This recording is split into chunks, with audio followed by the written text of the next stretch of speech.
What kind of person reports a crime they committed? How far would someone go to cover up their own guilt while leading others on a false path? Is that even possible? Why would they even report a crime they committed knowing it may backfire? Is such a person even sane? These are the questions that arise in the case of Mark Cunning, a man who murdered his wife, Elizabeth, and her mother, Grace, in cold blood. Then, in a calculated move, he filed a missing persons report, initiating a search he knew would yield no answers. What followed was a complex web of deception, manipulation, and a desperate bid for freedom. This story takes us deep into the events leading up to that fateful day, the investigation that would unearth the truth, and the relentless pursuit of justice that spanned countries.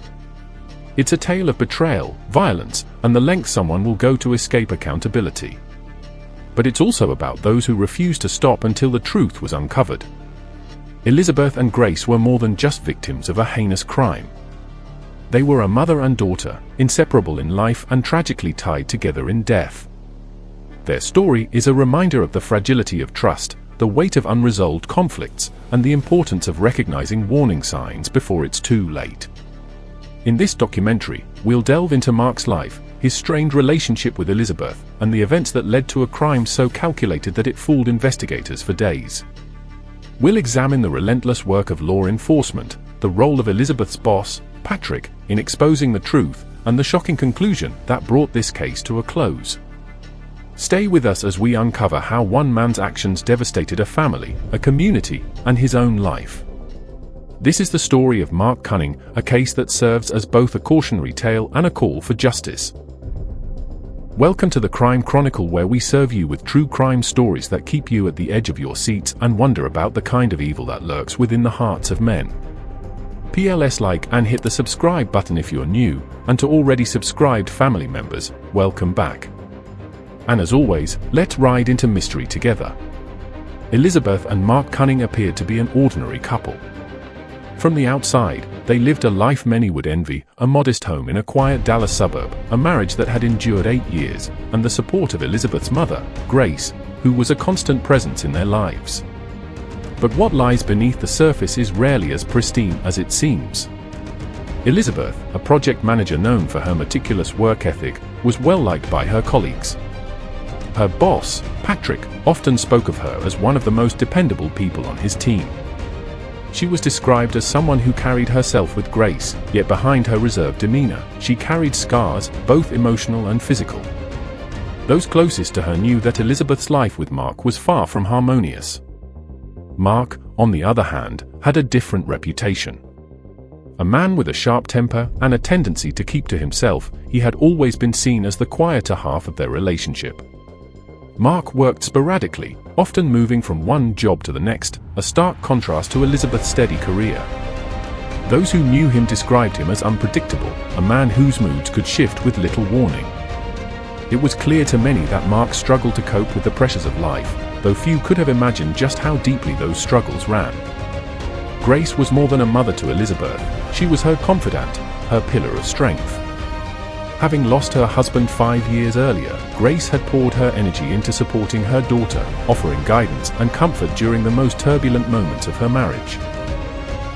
When Elizabeth confided in her about the arguments with Mark, Grace listened without judgment, always encouraging her to seek a resolution but never dismissing the seriousness of her concerns. But Grace wasn't just a passive observer. She had witnessed Mark's anger firsthand, seen the bruises that Elizabeth tried to hide, and heard the trembling in her daughter's voice during late-night phone calls. Grace had long feared that the tension in their marriage might one day reach a breaking point, but even she couldn't have predicted the tragedy that awaited. In the weeks leading up to the crime, those close to Elizabeth noticed a change in her. She seemed quieter, more withdrawn. At work, Patrick observed that her usually impeccable focus was faltering.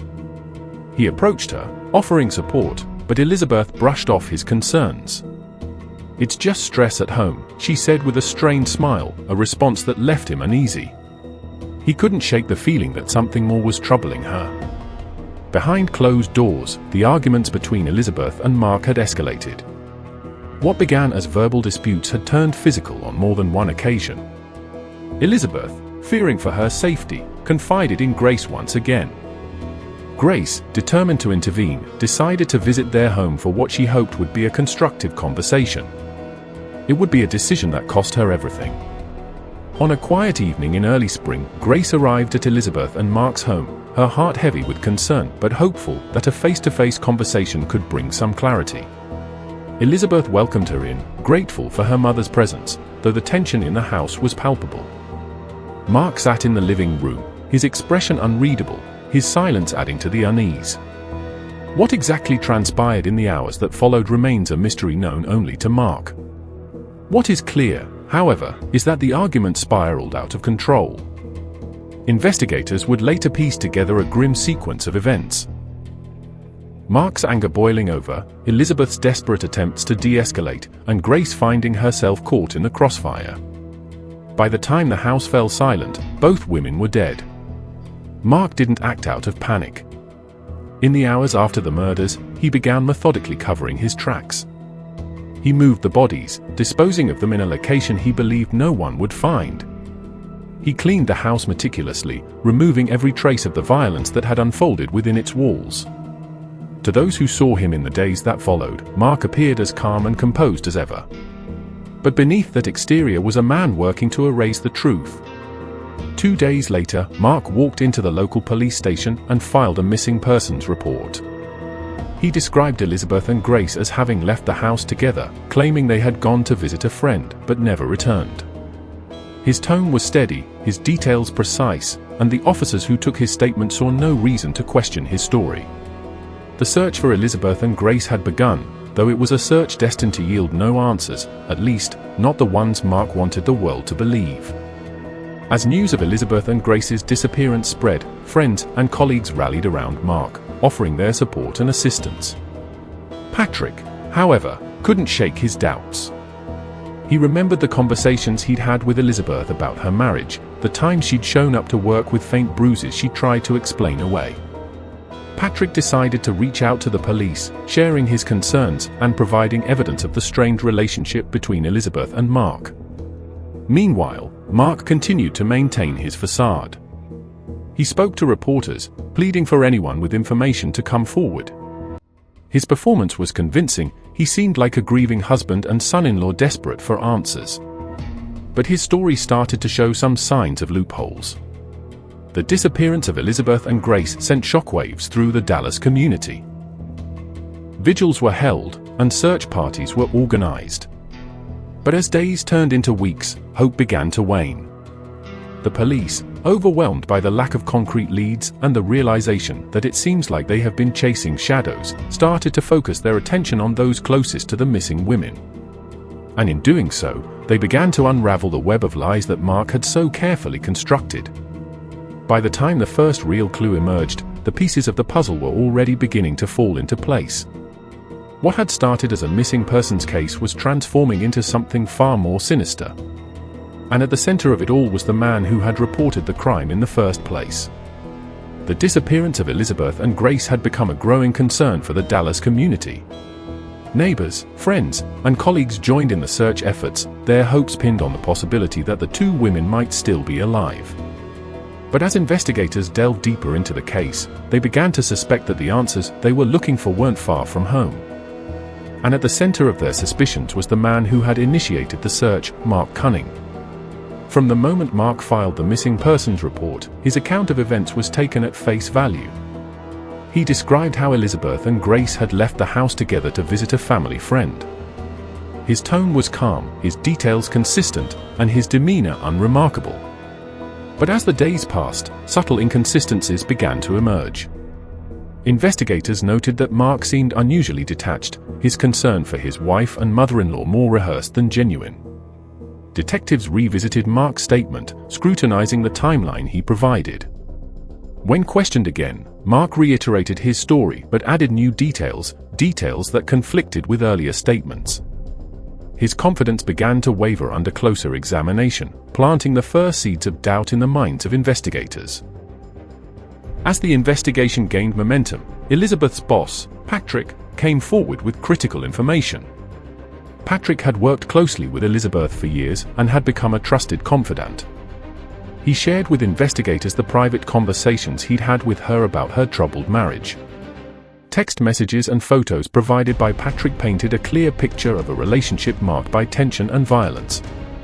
In one message, Elizabeth described an argument that had escalated into physical abuse. Another showed her expressing fear for her safety and concern for her mother, who had become involved in the conflict. Patrick also revealed his own feelings for Elizabeth, admitting that he had been fond of her and wanted her to leave Mark.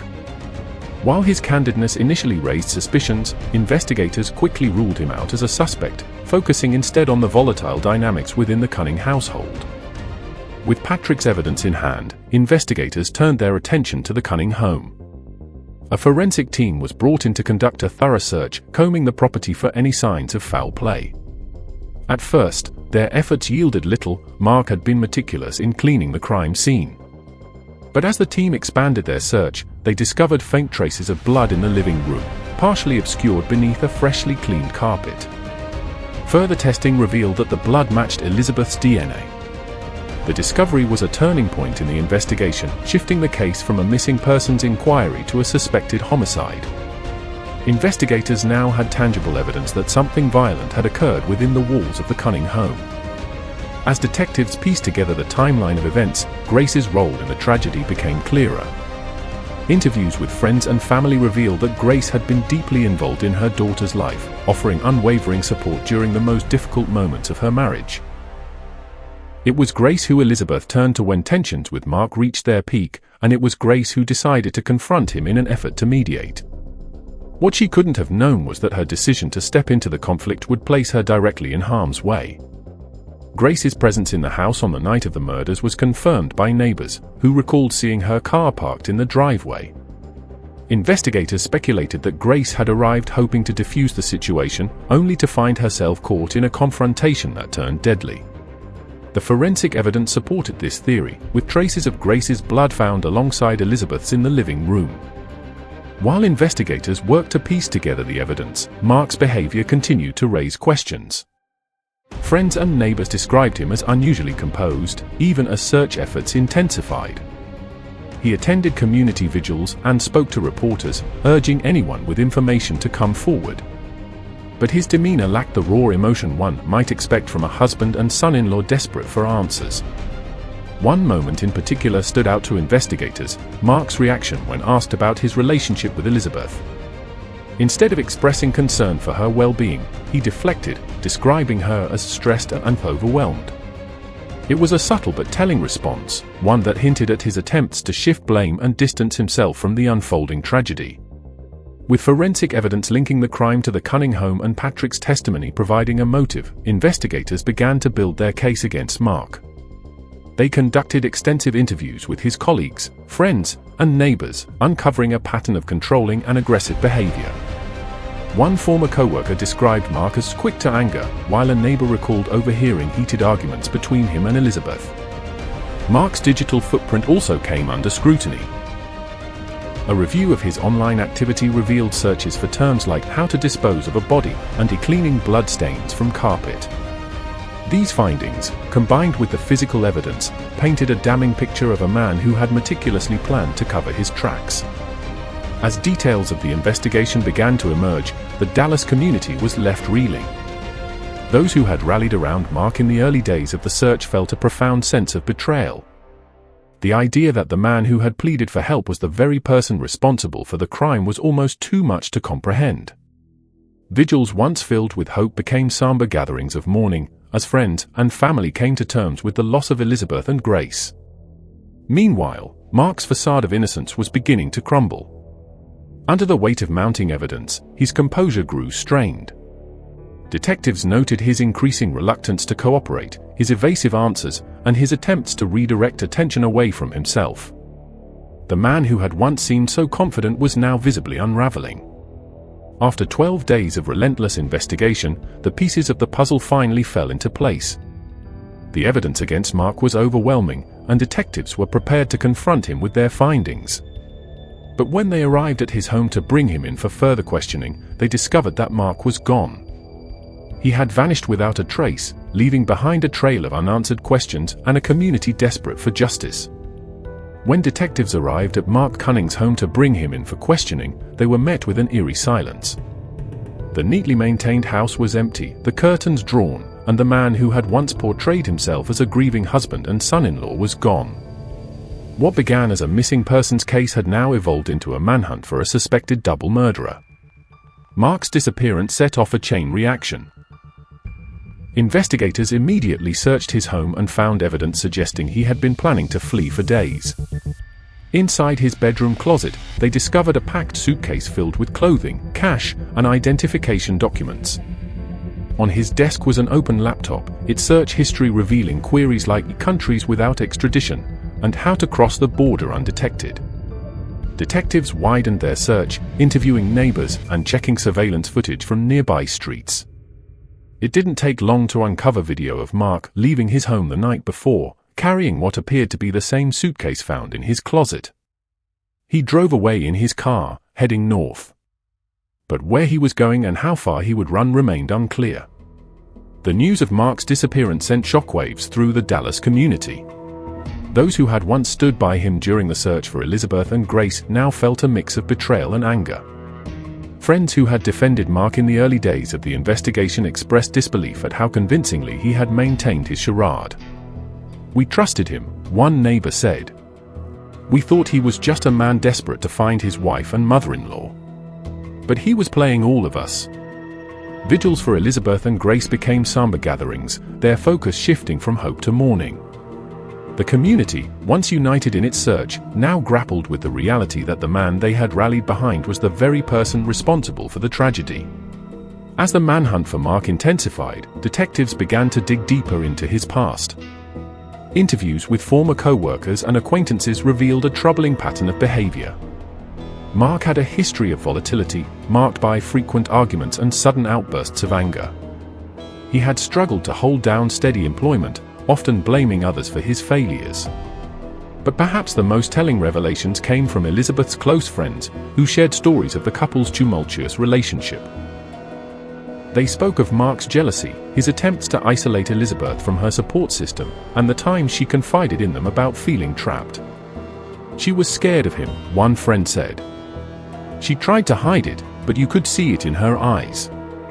These accounts painted a picture of a man whose insecurities and need for control had escalated into something far more dangerous.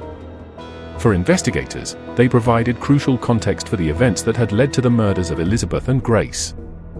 With no sign of Mark in Dallas, authorities expanded their search beyond state lines. They worked closely with federal agencies to track his movements, following leads that suggested he had fled north.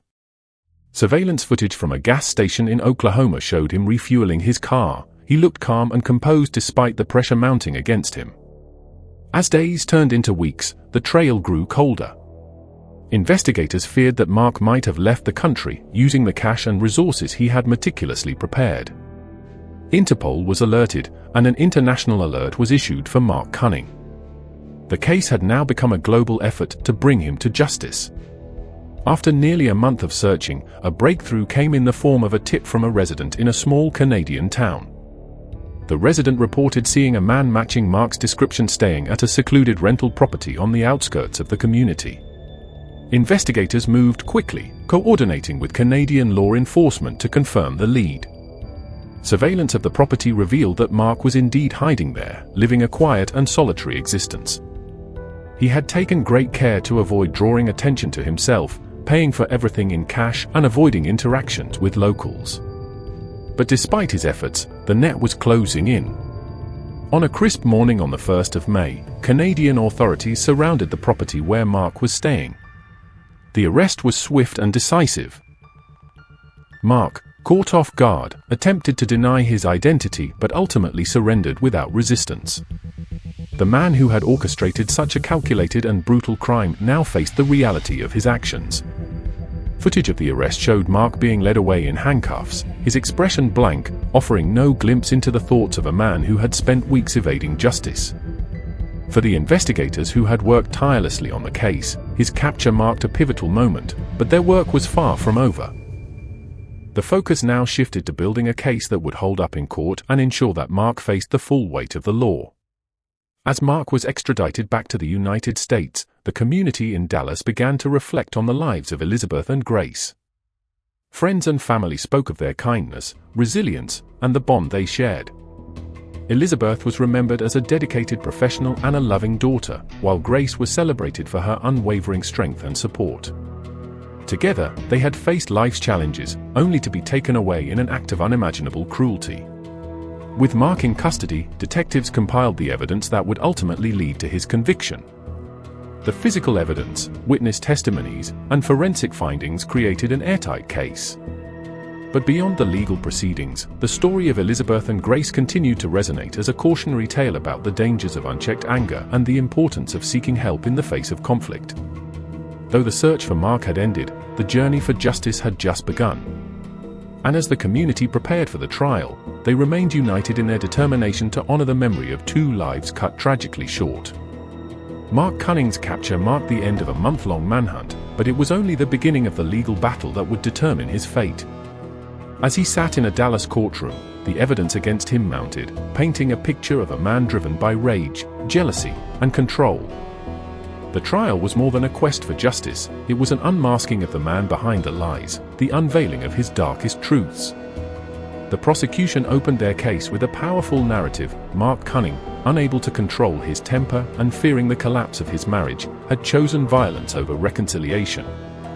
They outlined the events of that fateful night, weaving together the evidence into a damning timeline. Forensic reports, witness testimonies, and Mark's own digital footprint left no doubt about his culpability. The centerpiece of the prosecution's case was the forensic evidence. Blood traces found beneath a freshly cleaned carpet in the living room matched both Elizabeth and Grace's DNA. Investigators presented photos of the meticulously scrubbed crime scene, highlighting the lengths Mark went to in his attempt to erase the truth. They also introduced receipts for cleaning supplies purchased just hours after the murders, a clear indication of premeditation. One by one, witnesses took the stand to recount their experiences with Mark and Elizabeth. Patrick, Elizabeth's boss, delivered a heartfelt testimony, describing her as a hard-working professional and a kind-hearted person who had confided in him about her troubled marriage. He shared text messages and photos that revealed the abuse she endured and her fears about Mark's escalating behavior. She wanted to leave him, Patrick said. But she was afraid of what he might do. Elizabeth's friends painted a similar picture, recalling the times she had shown up with unexplained bruises or withdrawn from social gatherings, always offering excuses that didn't quite add up. Grace's closest friends also testified, sharing how deeply she cared for her daughter and her determination to protect her, even at the cost of her own safety. Mark's defense team faced an uphill battle. The evidence against him was overwhelming, and his flight from justice only strengthened the prosecution's narrative. In an effort to humanize him, his attorneys introduced character witnesses who spoke about his struggles with unemployment and feelings of inadequacy. They argued that the murders were not premeditated, but rather the result of a heated argument that spiraled out of control. Mark himself took the stand, maintaining his innocence and portraying himself as a victim of circumstance. He claimed that Elizabeth and Grace had left the house voluntarily and that he had no knowledge of their deaths. His demeanor was calm, almost detached, as he described his version of events. But under cross-examination, the cracks in his story began to show. The prosecution grilled Mark on the inconsistencies in his statements, the forensic evidence tying him to the crime, and his decision to flee the country. His attempts to deflect and evade only reinforced the image of a man unwilling to take responsibility for his actions. One of the most impactful moments of the trial came when Elizabeth's younger sister, Rebecca, took the stand. Her voice trembled as she described the close bond she shared with her mother and sister and the devastation of losing them both in such a violent manner. "They were my world," Rebecca said, tears streaming down her face. "Mark didn't just take their lives. He took a part of me, too." Her testimony was followed by statements from Grace's lifelong friends, who spoke about her unwavering dedication to her family. They described her as a woman of strength and compassion, someone who always put others before herself. "Grace didn't deserve this," one friend said. "She was only trying to help." After weeks of testimony and evidence, the case was handed to the jury. Their deliberations lasted 3 days, during which they carefully reviewed the evidence and weighed the arguments from both sides. The community held its breath, awaiting the verdict that would determine whether Mark Cunning would be held accountable for his actions. Finally, the jury returned with their decision, guilty on all counts. Mark was convicted of 2 counts of first-degree murder and sentenced to life in prison without the possibility of parole. The courtroom erupted in a mix of relief and emotion as the families of Elizabeth and Grace embraced, their long journey for justice finally reaching its conclusion. The verdict brought a sense of closure to the community, but it also left lingering questions about how such a tragedy could have been prevented. Local organizations began hosting workshops on recognizing the signs of domestic abuse, urging individuals to speak out and seek help before it's too late. Elizabeth and Grace's story became a rallying cry for change, a reminder of the importance of intervention and support. Mark Cunning's actions left an indelible mark on everyone involved. For those who once called him a friend or neighbor, his betrayal cut deep. His story became a cautionary tale about the dangers of unchecked anger and the devastating consequences of unresolved conflicts. In the end, Mark was remembered not for who he was, but for what he had done, a legacy of destruction that overshadowed any redeeming qualities he might have had. While Mark's name became synonymous with betrayal, Elizabeth and Grace's memory was preserved through the lives they touched. Their family established a foundation in their honor, dedicated to supporting survivors of domestic violence and promoting education on healthy relationships. Their story served as both a warning and a source of hope, inspiring others to speak out and seek help. The conviction of Mark Cunning brought closure to the legal case, but for the families and friends of Elizabeth and Grace, the journey to healing was just beginning.